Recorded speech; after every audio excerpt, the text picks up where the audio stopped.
En primer lugar, lo que vamos a hacer es tratar de ponernos de acuerdo en qué entendemos por TICs. Las TICs, o tecnologías de la información y la comunicación, se refieren a toda tecnología digital que está destinada a facilitar la obtención de la información y su almacenamiento, a recuperar, transmitir o recibir información electrónica en forma digital, a procesar datos, automatizar trabajos, entre otras tareas. El término TIC engloba una gran variedad de dispositivos y de aplicaciones informáticas y puede pensarse en su aplicación para tareas muy diversas y diferentes, y también desde distintas perspectivas o miradas. En general se categoriza su aplicación en tres grandes grupos. En TICs como tema que forma parte del currículum. Por ejemplo, en nuestro diseño curricular para la provincia de Santa Fe aparece educación tecnológica como una asignatura en el ciclo básico. También se puede pensar como una herramienta de soporte para las diferentes asignaturas. Y también la podemos pensar como una herramienta de gestión, ya sea en el aula o también a nivel administrativo. Quizás las dos visiones que generan una más profunda dicotomía son las últimas dos. Para algunos, las principales posibilidades, las más interesantes, que están relacionadas con las TICs, son las que van dirigidas a gestionar y organizar de un modo distinto alguna de las facetas de la vida escolar. Es decir, que no están ligadas directamente al aprendizaje del contenido concreto de alguna disciplina.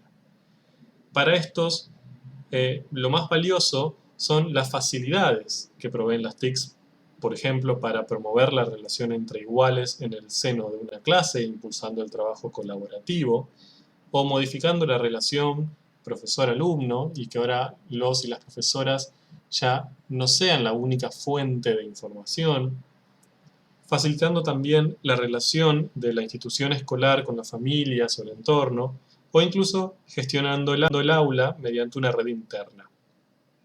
De esta perspectiva se considera que las TICs desafían un poco los puntos de vista y las prácticas usuales en torno a la forma en que se deben organizar y llevar a cabo los procesos de enseñanza y de aprendizaje, y se pone, quizás en primer plano, que las TICs pueden dar lugar a cambios radicales en la cultura escolar y áulica.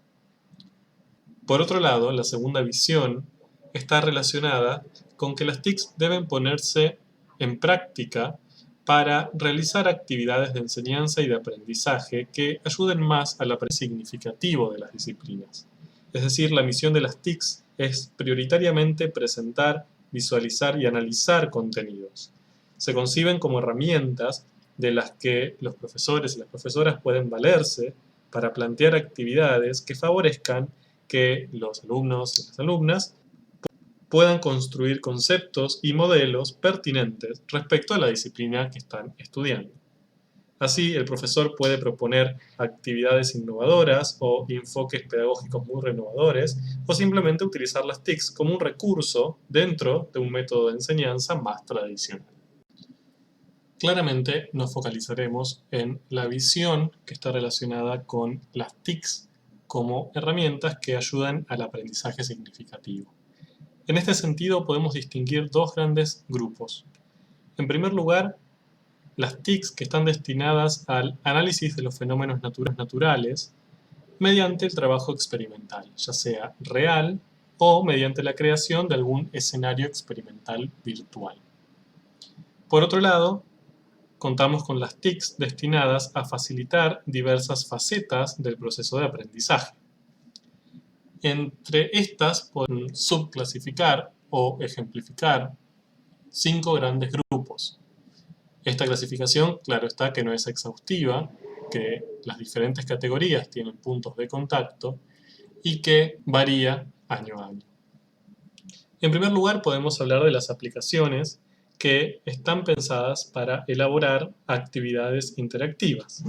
De este modo, el profesor o la profesora puede crear actividades de elección múltiple para rellenar huecos, crucigramas, reconstrucción de frases, etcétera, etcétera. Estamos bastante acostumbrados a este tipo de aplicaciones. Por otro lado, las aplicaciones para la representación de la información, que aunque no estén especialmente diseñadas para la química, por ejemplo, suelen tener bastante interés pedagógico, ya que permite al alumnado organizar y representar gráficamente y estructuralmente el conocimiento que va construyendo. Por ejemplo, las aplicaciones que permiten construir mapas conceptuales, o BDGOWIN, o cuadros sinópticos, o diagramas, o relaciones jerárquicas, están dentro de esta categoría. En tercer lugar, las aplicaciones que están pensadas para la visualización de sistemas y fenómenos.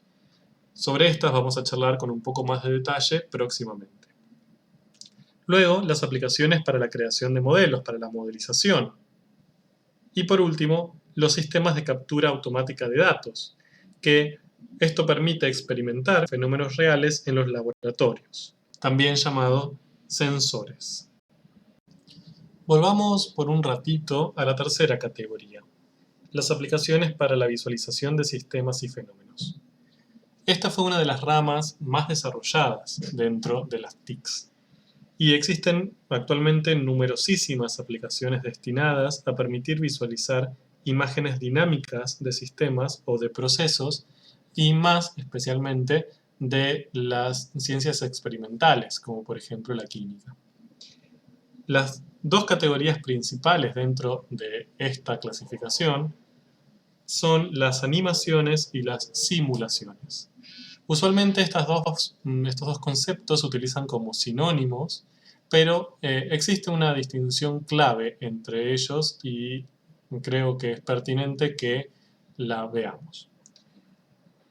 En las animaciones se visualiza un proceso y esta visualización se puede repetir claramente, pero no puede interaccionarse sobre las condiciones de este proceso. Es decir, la secuencia está predeterminada y se observa desde la perspectiva considerada por el diseñador. Lo mismo podría decirse de videos, de entornos virtuales, cuya función también es la de hacer explícitos algunos modelos o ilustrar alguna idea. Por eso se dice que las animaciones permiten conseguir una idea, pero que fue pensada por otra persona. Es una idea que se quiere transmitir. Por otro lado, las simulaciones son aplicaciones que ofrecen la visualización de un proceso, al igual que la animación, pero se puede interactuar para ver cómo influyen distintos parámetros en el resultado obtenido. En una buena simulación, la interacción hace explícita y clara una relación causa-efecto, es decir, permite una cuasi-experimentación virtual. Y las imágenes se escogen de modo que sean claras, sin ser exageradamente recargadas. De este modo, las simulaciones cumplen como objetivo la comprensión funcional de lo que otra persona está pensando o queriendo transmitir. No solo recibiremos esa idea, sino que podemos comprenderla a partir de la interacción con esa simulación. Adentrémonos ahora en la utilización didáctica de las TICs. Desde ya que no puede concebirse que el aprendizaje se producirá por el uso de las tecnologías, sino reflexionando y razonando mientras éstas se utilizan. Por esto, al observar una aplicación diseñada con fines educativos, pronto reconoceremos la concepción de aprendizaje que subyace en ella. Es la forma de utilizar las TICs lo que da lugar a cambios en los resultados obtenidos y no su simple uso. Pero, sin embargo, no podemos esperar cualquier tipo de aprendizaje de cualquier TIC. Repasaremos ahora las categorías anteriores, de modo de atribuirles utilidades y posibilidades para incidir en el aprendizaje de los estudiantes de escuela media. Comencemos con las aplicaciones para elaborar actividades interactivas. En este caso, la principal utilidad de estas aplicaciones es el asociacionismo. En estos casos, no podemos suponer que responder correctamente implique adquirir algún conocimiento alguno, y mucho menos algún conocimiento significativo.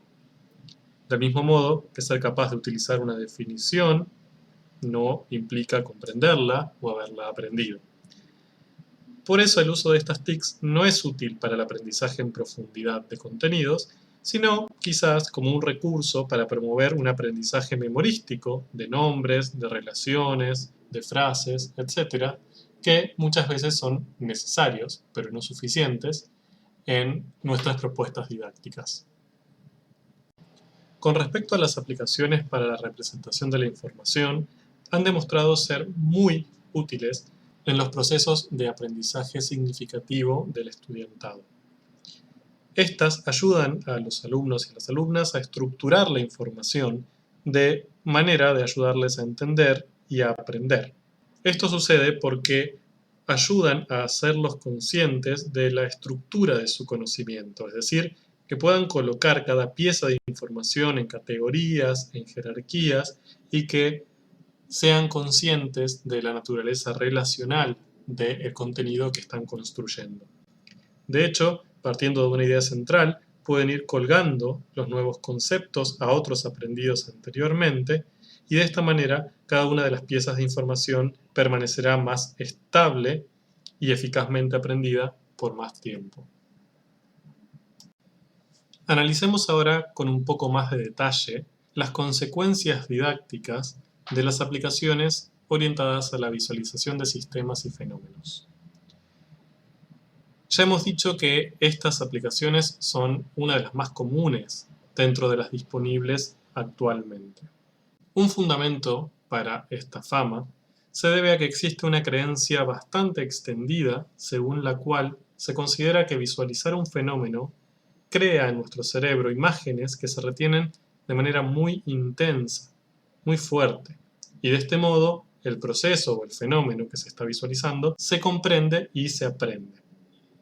Esto suele resumirse en el refrán "una imagen vale más que 1000 palabras", pero la investigación ha indicado que esto no es así realmente, sino que solamente vale si el lector puede captar la idea que expresa la imagen. Es decir, las imágenes no son transparentes. Su significado se estructura a partir de un conjunto de procesos que son sutiles y a su vez complejos.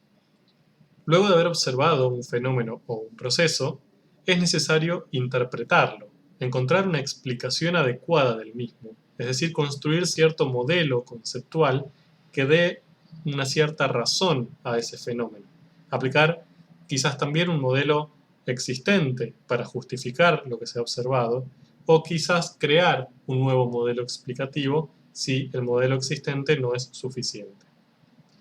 Por lo tanto, debemos diferenciar entre lo que es visualizar, observar, explicar y construir o aplicar algún modelo conceptual. Es decir, ver no es lo mismo que observar, porque observar requiere operaciones cognitivas de comparación, de diferenciación, respecto a otros fenómenos que hemos observado previamente.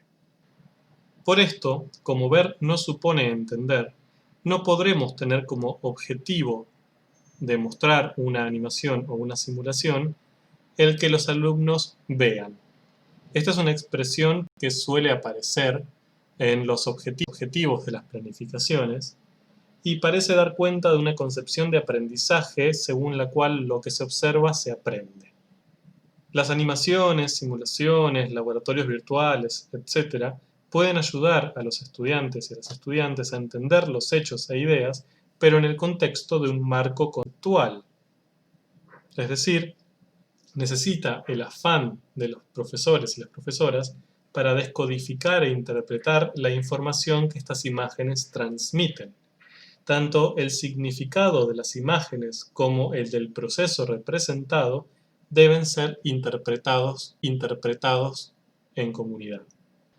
Caso distinto es la utilización para la construcción de una representación mental del sistema y del fenómeno. Ser capaz de construirse una representación mental correcta de cómo se desarrolla un fenómeno, de cómo se comporta un sistema, es una condición necesaria para que cada uno de nosotros entendamos y aprendamos.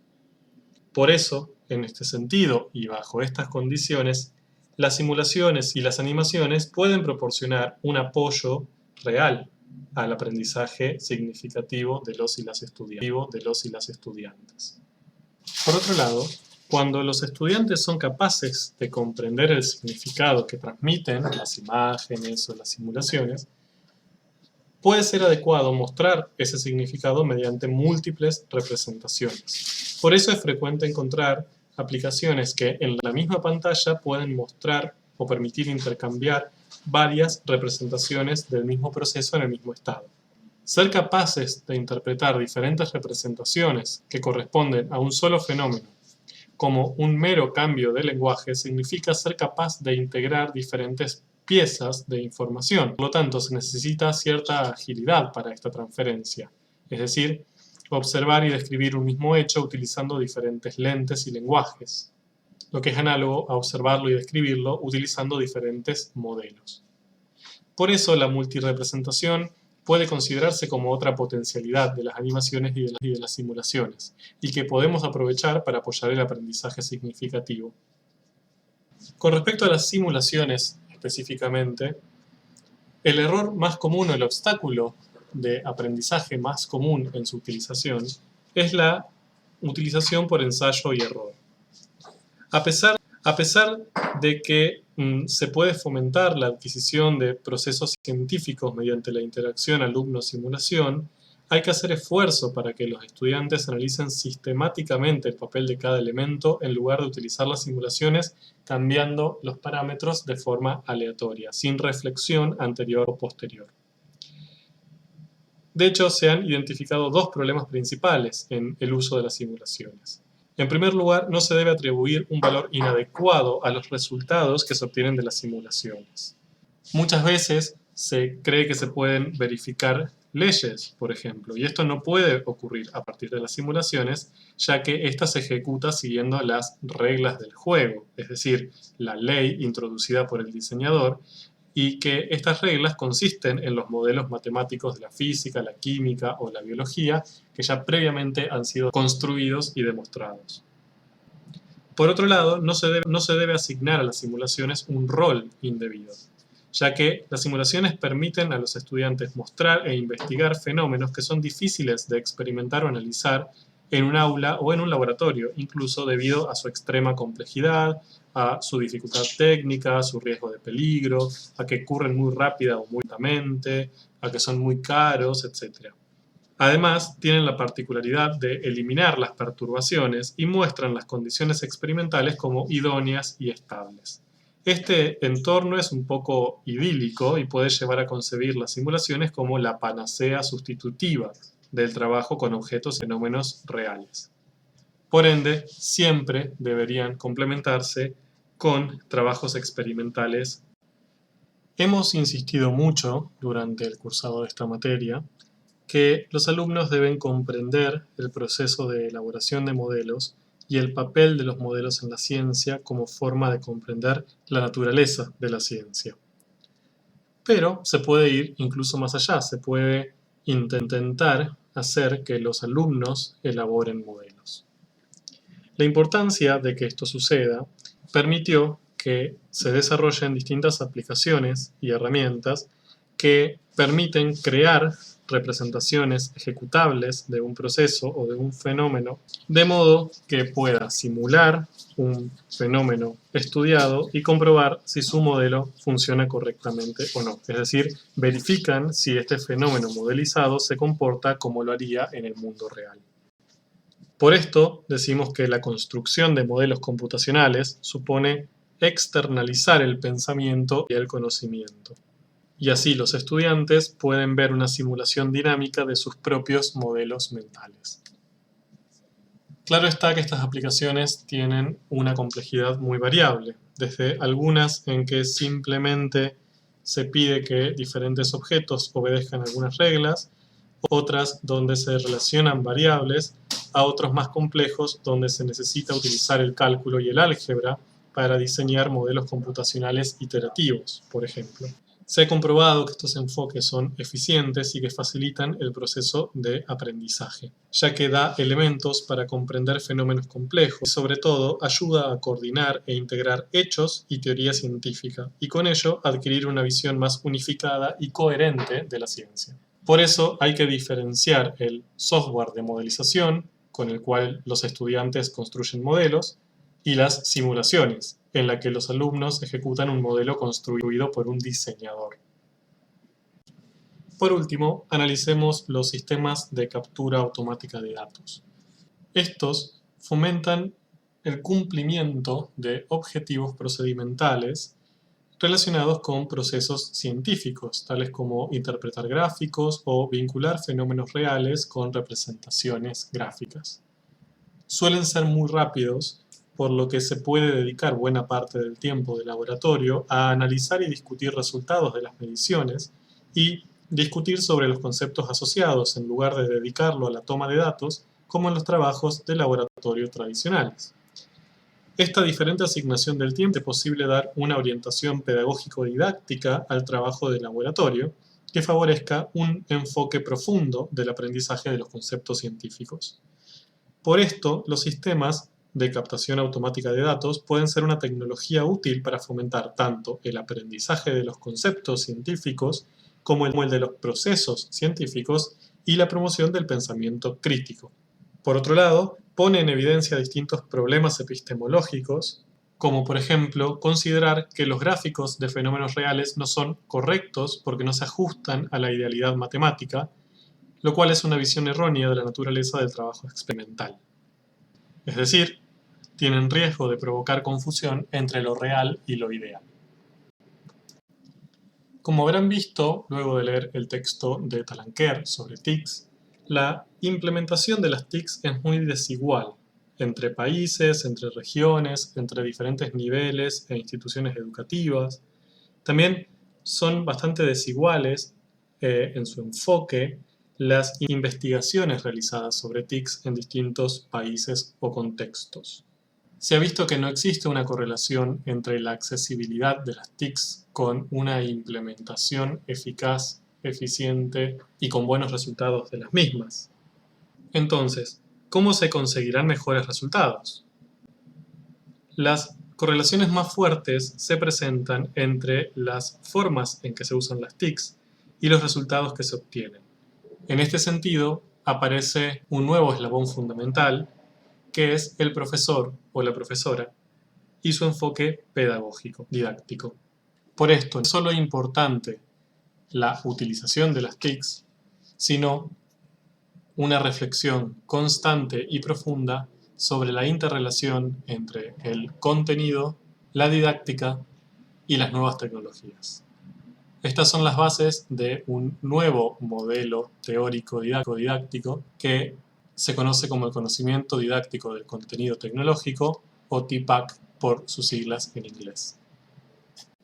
En este esquema se resume muy sencillamente cuál es la propuesta general del modelo TIPAC.